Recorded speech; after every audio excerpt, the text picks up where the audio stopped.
Hello everyone, আসসালামু আলাইকুম। Welcome back to my channel. কেমন আছো তোমরা? আশা করছি ভালো আছো। তোমরা দেখছো রোজা রান্নাঘর উইথ ব্লগ। প্রতিদিনের মতো আজ আবারও চলে এলাম তোমাদের মাঝে নতুন একটি রেসিপি নিয়ে। আজকে আমার রেসিপি থাকছে জুসি সোয়া। আজকের রেসিপিটা কিন্তু অসাধারণ একটি রেসিপি, বাচ্চা বড় সবার জন্য। যারা এই রেসিপিটা একবার খাবে তাদের কিন্তু বারবার খেতে ইচ্ছা করবে। চলো তাহলে দেখে নেওয়া যাক আজকের রেসিপি।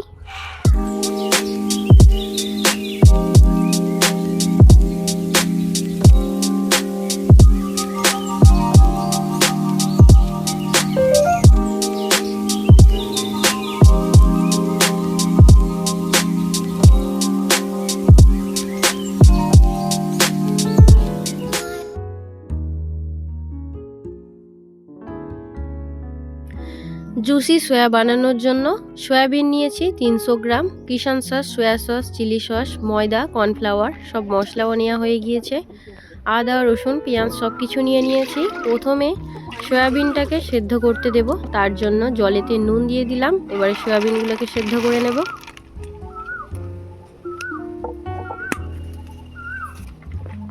সয়াবিন সেদ্ধ হয়ে গিয়েছে, এবারে তুলে নেব। যেহেতু পরিবারের সবাই এই রেসিপিটা খেতে ভালোবাসে, তার জন্য আজকে একটু রেসিপিটা বেশি করেই বানানো হচ্ছে।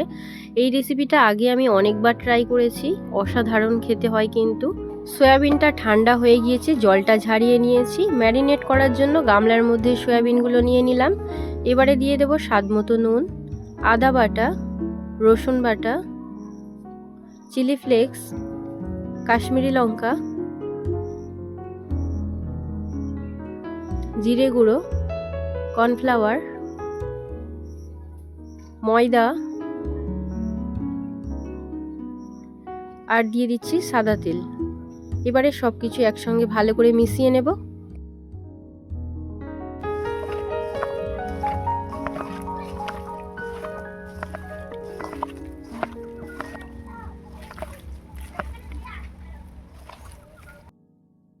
সয়াবিনটা ম্যারিনেট করা হয়ে গিয়েছে, এবার এটাকে ঢাকা দিয়ে রাখবো 15 মিনিটের জন্য। এদিকে ততক্ষণ কেটে নেব পেঁয়াজ, কাঁচা লঙ্কা, আদা, রসুন।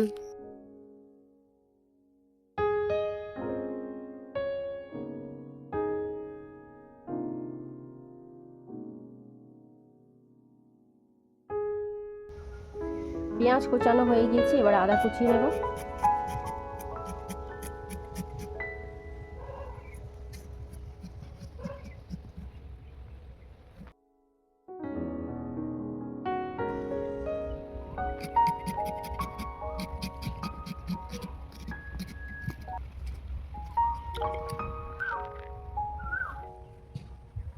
এবারে রসুন কুচিয়ে নেব।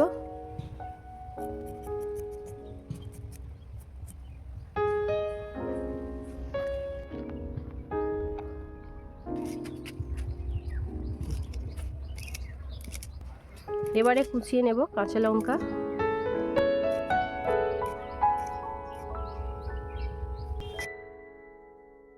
সব শেষে কেটে নেব ধনেপাতা।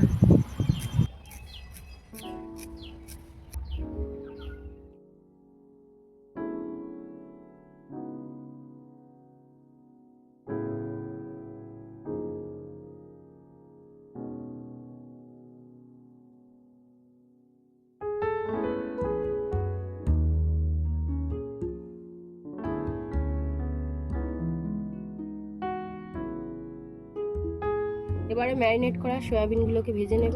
তার জন্য সাদা তেল দিয়ে দিলাম।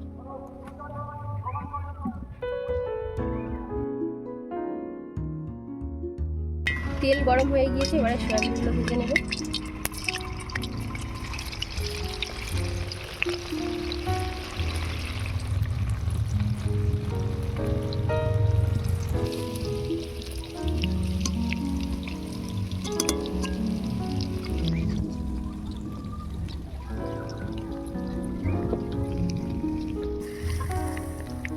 সয়াবিনগুলো ভাজা হয়ে গিয়েছে, এবারে তুলে নেব।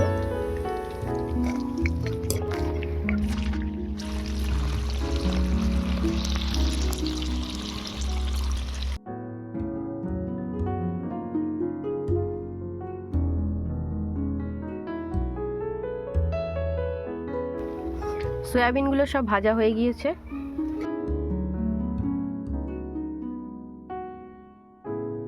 এবারে জুসি সোয়াটা বানিয়ে নেব, তার জন্য দিয়ে দিচ্ছি আদা বাটা, রসুন বাটা, লঙ্কা কুচি,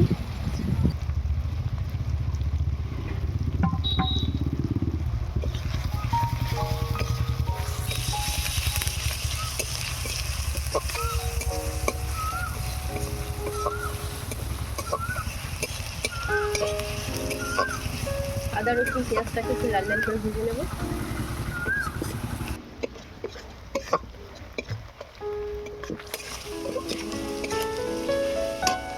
আদা রসুনটা ভাজা হয়ে গিয়েছে, এবারে দিয়ে দেব স্বাদ মতো নুন। কালারের জন্য দিয়ে দিচ্ছি কাশ্মীরি লঙ্কা, মরিচ গুঁড়ো,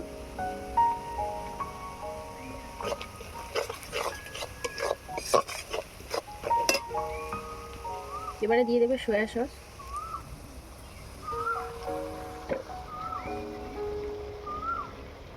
চিলি সস,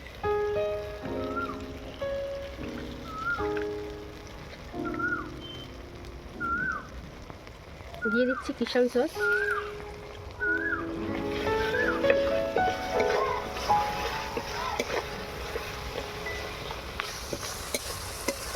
এবারে একটা বাটির মধ্যে কিছুটা কর্নফ্লাওয়ার নিয়েছি। এবারে কর্নফ্লাওয়ারে একটা পাতলা ব্যাটার বানিয়ে এর মধ্যে দিয়ে দেব। দিয়ে দিচ্ছি ভিনিগার, এবারে দিয়ে দিলাম চিনি। এই রেসিপিটা একটু মিষ্টি মিষ্টি খেতে ভালো লাগে, তার জন্য চিনি দিলাম। তোমরা চাইলে চিনির পরিমাণটা কমিয়ে বাড়িয়ে নিতে পারো।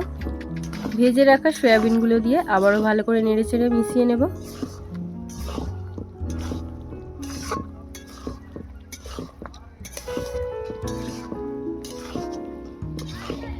এবারে দিয়ে দিচ্ছি ধনেপাতা কুচি,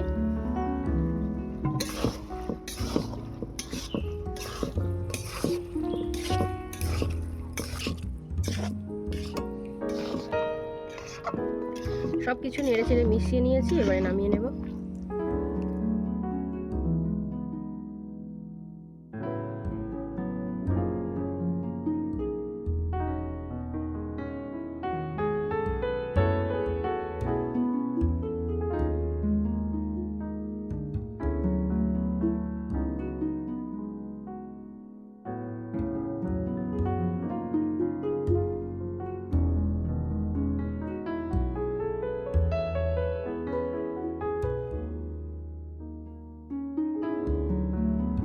আমার আজকের রেসিপি তোমাদের কেমন লেগেছে অবশ্যই কমেন্টে জানাবে।